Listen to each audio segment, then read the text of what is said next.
Hey everyone. So in this video, I'll show you how to reset your Gmail password if you forgot it or just want to change it. This is the full guide for 2026. And yeah, it works on both mobile and desktop. First, open your browser and go to gmail.com. Click on Sign In, then enter your Gmail email address. When Google asks for your password, click the option that says Forgot Password.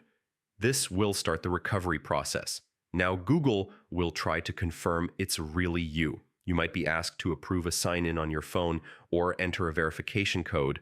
If your phone isn't available, Google may send a code to your recovery email or phone number. Just choose the option you still have access to. In some cases, Google may ask extra questions to verify your account. Answer them as accurately as possible. Yeah, even estimates help. Once verification is complete, you'll be asked to create a new password. Make it strong, unique, and something you haven't used before.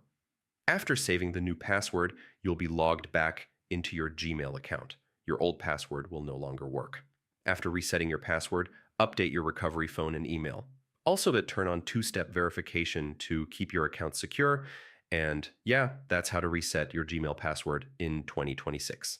If this video helped you, like the video, subscribe to the channel, and I'll see you in the next guide.